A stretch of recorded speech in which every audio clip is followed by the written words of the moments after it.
LeBron James partied even harder than Jay-Z at Diddy's parties. I'm about to make a documentary about him. He once said no party compares to Diddy's. Diddy's parties aren't made for regular people. No phones, no cameras, just NDAs and a room full of bodies. If you've ever been to that house on Star Island in Miami, you'd understand. Now picture LeBron walking in over 6'8", the brightest presence in the room. Before midnight, LeBron had already taken off his shirt and was pouring tequila into people's mouths on the dance floor. And I'm not talking about Savannah. He was surrounded by models from Paris, dancers from Atlanta, and one R&B singer I can't name because she's married now. By 1 a.m., LeBron was standing on the table, and the whole crowd was going wild with him. Every woman at that party had their eyes on LeBron. He wasn't relying on money. It was all about presence. When it comes to letting loose, LeBron makes Jay look like a church volunteer. I will send every single one of these parasites. Yeah, that's what's up. Yeah. In a documentary, there's a couple things I'll share with you guys on what I took away from it. But Rob, maybe share the clip on how he got access to some of the footage of the documentary. Is this the one, Rob? Yep. Go for it. How did you get that footage of Diddy? I figured most journalists would not disclose their sources. Does he know y'all have this in the doc? I would doubt he knows. So when this airs, that'll be the first time that his legal team, Diddy, that everybody knows that this footage is now seeing the light of day. Perhaps. Combs' team firing back in a statement to NBC News, saying the Netflix so-called documentary is a shameful hit piece and that they relied on stolen footage. 50 Cent's latest documentary doesn't start by pointing fingers. It begins with a question that has haunted the narrative for years. How did so much happen right before our eyes, yet so little ever get officially addressed? The film revisits influential figures like Diddy and cultural icons such as LeBron James, presenting familiar events not as standalone moments, but as interconnected threads in a larger, subtler pattern. What remained concealed wasn't hidden evidence, but the result of collective hesitation, normalized access, deliberate silence, and the ease of turning a blind eye. And if we've never truly scrutinized the past, what exactly have we been shielding all this time? Coming in, shout out to the game, man. Appreciate everybody's flood the comments with ain't no party like a Diddy party. That's a statement that LeBron James wish he would have never made, because now that statement is coming to bite LeBron James in the ass. All right, let's get to this headlines real quick, gang. I'm finna show y'all. It's going down. Watch this, gang. Let's do some headlines. Look. Let me let y'all see this real quick. It's right in your face. All you got to do is look at the forest and stop looking at the trees. All right, LeBron James, Lakers is becoming clearer and leaves more questions than answered. LeBron James, he left the NBA suddenly with no answers. He left the NBA suddenly with no answers. All right, so it's headline news. What's really going on? All right, LeBron James is leaving the Los. Diddy wasn't just an artist or music executive. He became a central gatekeeper of opportunity and influence. His reach extended through parties, business alliances, and exclusive inner circles, where mere access often carried as much weight as power itself. This is all in 2024, gang. Look at the dates. You can go and verify this yourself. You can go to Google and Google these same titles. All I did was screenshot them for you all's pleasure. To the game, man. Let me see. Okay, so LeBron, because a lot of people say, is this clickbait? Is this clickbait? Whenever you come on a paper party, Gene, we got paperwork. We got receipts. You will never get clickbait on this channel. All right? Let's keep it moving, guys. All right, more headline news. LeBron James reveals why he stepped away from the Lakers. Whenever you step away from the Lakers, you are leaving the NBA. All right? That's in the title. He's leaving the NBA, so he's definitely... Access often outweighs formal agreements, and being close can act as its own shield. The issue is systemic, not individual. When opportunity is tied to who you know, staying silent becomes part of the unspoken rules. In a world built on access, can accountability ever exist? He's in exotic bookstores and he's doing shopping, right? He's shopping, getting his stuff and everything like that. So, you know, this is the first time I was ever in an exotic bookstore with Puff. So, I'm giving him his space. He's taking things off the shelves and stuff like that because they gave him a brown paper bag. When they gave him a brown paper bag, he was just putting stuff in there. So I said, damn, he got to go put it on the counter and, show everybody what he's getting. So as he going, I'm just looking at the places where he picking stuff from.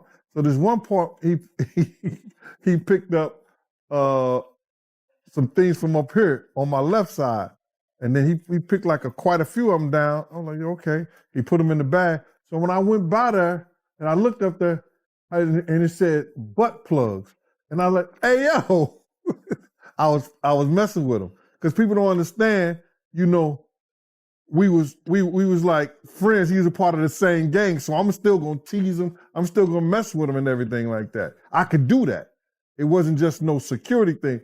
So I say, yo, what are you getting this for? And it said butt plugs. And he was like, yo, can I do my shopping by myself? I said, yeah, you could do it by yourself, brother. And he started walking and everything like that. When he got I just waited at the counter. So when he got to the counter, he didn't even have to show the guy nothing. He just gave the guy a wad of money. I mean, like he gave the guy a stack something like this. And Puff wasn't the dude that carried no 20s and no 50s and nothing like that. And I mean, like, he just said, boom. And we walked out the store. LeBron James represents more than just athletic greatness. He operates at the intersection of sports, business, and cultural influence. His public image, shaped around discipline, accountability, and leadership, means that his relationships carry nearly as much significance as his words. When figures of his stature consistently move within the same elite circles, their ties take on symbolic power, whether intended or not. This creates a kind of reputational gravity, where influence invites scrutiny even in the absence of wrongdoing. At what point does a leader's silence become part of the story itself? He leaving social media. He leaving the NBA. Now he just sold his 39. Now I'm going to tell y'all something too. A lot of people may not know this, but LeBron James bulldozed it in order to get another one. So he is getting another mansion, but he sold his mansion. Remember, I have a bachelor's degree in real estate. Right? Whenever you start settling out of real estate, whenever you start leaving your obligations like playing for the NBA, and whenever you leave social media, reason. And I think I know why. Party like a Diddy party, so. Yeah, that's what's up. Yeah. So everybody know ain't no party like a Diddy party. Yo, how authentic was that thing on social media when they had LeBron in the maid outfit? Archival footage often reemerges at unexpected times, not because the content has shifted, but because the context around it has.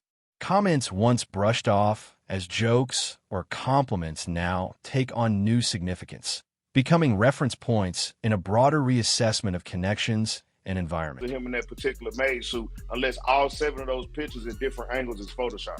So I don't think a lot of people say it is Photoshop. Shout out to Miss Cat Dog.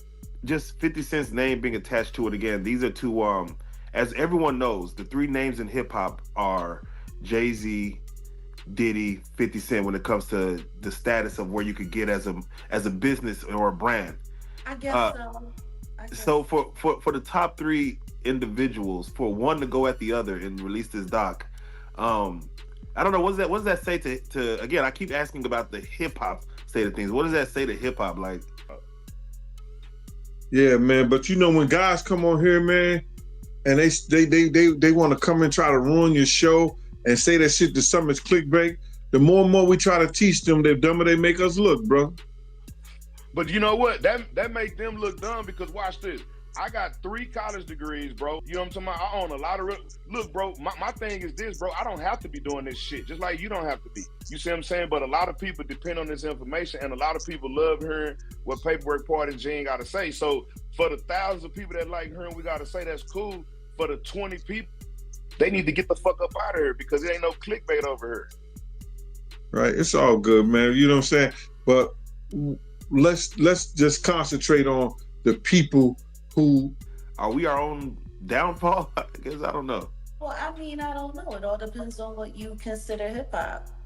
Like, I don't consider any of this debauchery, any of this. The documentary doesn't suggest that words by themselves equal evidence, but it reveals how captured moments can reflect a familiarity with spaces that later come under scrutiny. Its importance is cultural, not legal. Language signals presence and inclusion. And when the context shifts, who decides the meaning of what was once spoken? He's been asked to come in, and investigators reached out to him and they want a statement from him. Federal investigators want a statement from him. What do you mean ain't no party like a Diddy party? And bro, I'll be sick too. If I'm at a Lakers game and it's feds all in the front row looking at you, talking about, yeah, we gonna get a statement, nigga. I wouldn't go to the games either. I miss the games too, nigga. Yeah, you talking about, nigga, you think the feds ain't going to LeBron games and we don't even know who they said. And then there's certain women's out here that state, I don't know how authentic their statements are, but they're saying that there's tapes with them with A-list celebrities having sex with. Yes. LeBron allegedly is an A-list celebrity, allegedly. But no, LeBron is an A-list celebrity. Start off with Diddy basically recording him coming back to New York, recording himself, hiring a camera crew to technically turn himself in. 5 days before he turned in, he came back to New York, based on his lawyer's 6 days. Apologies. Based on his lawyer's recommendation, saying that, of course, he's cooperating. But for him to be recording this, Yeah, Mark Agnew Fatful, I'm calling him. Yeah. Do you think his lawyers suggest? Do you think that's just Diddy hubris, or like what was that as far as him just saying, "I'm gonna record this"? We should ask. We should ask Mr. Busby. Is LeBron James next on the list to be indicted? That's what we should do. We should call Mr. Huh? You got Busby number? Yeah, I got Busby's cell number right here. We should call Busby and be like, hey, is LeBron, matter of fact, let me put the question up. The question for the day, gang, ain't nobody trying to be funny. Will LeBron James be indicted with Diddy? That's the question for the day. Diddy done already been indicted. LeBron James say it ain't no party like a Diddy party. When official accounts fall behind, unofficial stories take hold. In the absence of clear, authoritative information, speculation thrives. Not always due to accuracy, but because gaps persist. The documentary explores how years of quiet created a vacuum where rumor replaced transparency, making it hard to distinguish fact from assumption. The broader consequence is collective frustration. When silence dominates, gossip becomes a way of engaging. Is rumor the breakdown of truth, or simply the product of keeping it hidden? But then if you got the A-listers, you got to realize he ran with that that Rat Pack, and I don't even say their names because they said I got their names wrong last time. What's his name? Kushner. What's the other guy? Leonardo. Yeah, his name. Man, I don't keep up with these cats. But I heard that that's not only the tape that's being shopped. There's some other tapes out there, other people too with him. And him doing some things with some other people. So it's quite a few tapes that might be out there, what they're hearing. And I don't want to see the tapes, but I want to know if they really true. Because if they got if they got some tapes out there and it's with some underage, whether it's celebrities or not, it's gonna be crazy, bro. It's gonna be real crazy. And they're gonna have to bring that to forefront because the prosecutor's gonna want those tapes. And they're gonna do whatever they have to do legally to get those tapes. No ifs, ands, and buts about it. So we just better hope for his sake, that's just a bunch of bull crap. But then there's lawyers out there saying yeah, the tape does exist. Influence in entertainment rarely remains limited to one sphere. It moves fluidly across music, sports, fashion, and media, weaving through interconnected networks of power. When prominent figures from different domains gather socially, their combined presence can shield them from scrutiny. The documentary presents this not as a deliberate conspiracy, but as a natural convergence, an elite that operates through shared proximity. The result is structural protection rather than intentional coordination. And when power intersects repeatedly, does accountability quietly fade away? You got to realize, man, he learned from Andre Harrell. He learned from Russell Simmons. He learned from Clyde Davis. You understand? When those people are telling you that they were heavy into the drugs, they was heavy into beating women and doing things at that age, at that crazy stage, that's going to make him think that he could get away with the same thing that they was getting away with back then. You understand? The things that he was saying, you know, the touchy-feely between two men and all that stuff like that, man. All that, he learned that from them dudes. When I told y'all the story, when me and my man went up to Russell Simmons and he had a house and he had a man in bikini drawers in his bedroom, in his bed. You understand? Bruh, this is that he learned. I'm assuming he learned it from them. Let me put that. And I'm not gonna say alleged because I saw that for my own self. My man was with me, Slick was with me, and we saw that for our own self. You understand what I'm saying? So these are behaviors and things that with drugs and all the stuff that's going on, pills, drinking, it can make this man into a monster, and that's what it did, bro. It made him into a monster, bro. I personally feel like he got a lot of the things that he did from his mentor, and then he probably did it to the 10th power. You understand? Russell Simmons admitted that he was a drug abuser. You understand? Russell Simmons admitted that he used to put his hands on women. Through his childhood, he may have some of that things in him, but a lot of things that he was doing was a learned behavior, bro. You just don't just turn it in a matter of years the way he was doing people, man. The idea that private moments were meticulously recorded raises a concern beyond simple curiosity, control. Throughout history, those who possess records often wield influence, even if they never act on it. The mere possibility that something is documented can shape behavior, encouraging compliance through uncertainty. The implications, both legal and ethical, are profound, intersecting with consent, coercion, and fear. And if power is sustained by what could be exposed, can silence ever truly be a choice? That's why they took all the bottles. And 9 times out of 10, if I would give it a wild guess, it was, and like some of the people told me, it was probably that GHB. What's that? I think it's gamma hydroxy. This is just showing everything like that, but oh no. Let me.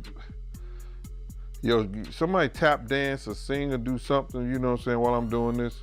Oh, here it go right here.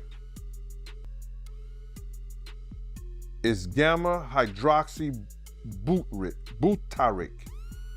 What is its effect on the body? It's a euphoria, drowsiness, decreased anxiety, and memory impairment. It works on the nervous system and gives you this feeling of euphoria. So they take that and rubbed it on her, and you forget who you are, what you're doing.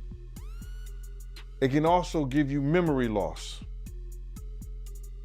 drowsiness, and that's under the DEA, the drug. Public personas endure through consistency, repetition, and careful avoidance of controversy.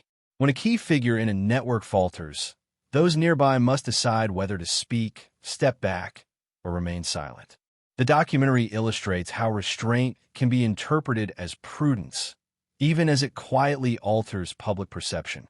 The result is a forfeiture of narrative control. Silence hands over the story to others. And when reputations are painstakingly crafted, how fragile do they become once the surrounding context shifts against them? All right. But better yet, will LeBron James be added to the lawsuit, the civil lawsuit? Will it be added to the civil lawsuit? More so than being indicted? Or the list, the witness list. Is they trying to get LeBron to testify against Diddy because of the it ain't no party like a Diddy party? He's been to all of them. You see what I'm saying? He may be a witness. Who knows? They may already flipped him. They may have already flipped. You want me to call Busby? Somebody said 1-800-BUZZBY. That's not his cell number. Shout out to Donahue. You know these thirsty people out there talking about yes. Do it. Tomorrow 1-800-BUZZBY. Uh-oh, somebody said prophet. Shout out to Mystery Singer. I like that. That's a real educated word. I like prophet. I don't know if he got a prophet agreement. We ain't found no paperwork of him having a prophet agreement, but keep that in mind, Mystery. Yeah, the U.S. attorneys have to do that. Give him a prophet agreement. Yeah, keep that in mind because he damn sure selling property. I know he don't need no money. You only sell shit when you need money. Mm-hmm. He sold. Look, I didn't show you this one right here. He sold the one in Miami too for $18.5 million, bro. He done sold 2 cribs. He's skipping all these games and underscore. Ultimately, the documentary argues that what remained concealed for years wasn't just one event or individual, but a system sustained by familiarity, access, and unspoken agreements. Moving from rumor to documented truth doesn't happen through exposure alone. It demands persistence and a collective commitment to remember. And then sometimes you would hear a boo boo boo boo, a thump or whatever the situation is and stuff like that. Yo, what's up? Everything good? And sometimes they will open the door. I'm right there by the door. Sometimes you see things you don't want to see. Hey, did they ever try to get you involved? Or Not at all. Offer you? Not at all. Puff did it one time, but that's in my book. When he was coming from Dallas, he had the snow bunnies. And I reneged on that. Nah, I'm good. Hey, did you see any celebrities Puffy did any of that stuff with, the swinger stuff with? Yeah, I did. Tell me about that.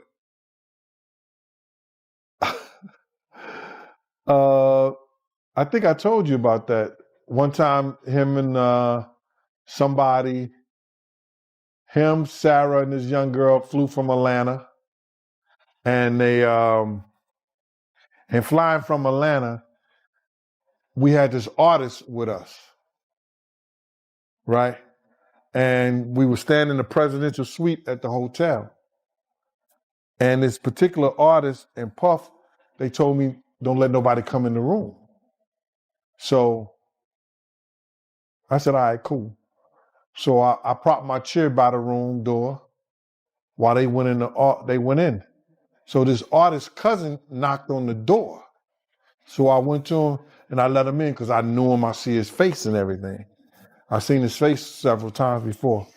He said, yo, he said, I don't care who you are, what you doing like that. I'm going to get my cousin. He went to go and try to open the room. I grabbed his ass, joked him up, and slammed him on the piano. And the next thing you know, Puff and this artist run out the room naked. And so then I see the artist, what's wrong? What's going on? What's going on? He's like, yo, G, that's my cousin. And I was like, yo, my man, he was trying to get in the room and y'all told me don't let nobody come in this room. Jesus Christ gonna have to come take the Puff. No, Jesus gonna have to take the air out my body if anybody coming in that room. The tension remains deliberately unsettled. In elite circles, accountability seldom arrives cleanly or quickly. When knowledge is widespread but unspoken, who is truly responsible for breaking the silence?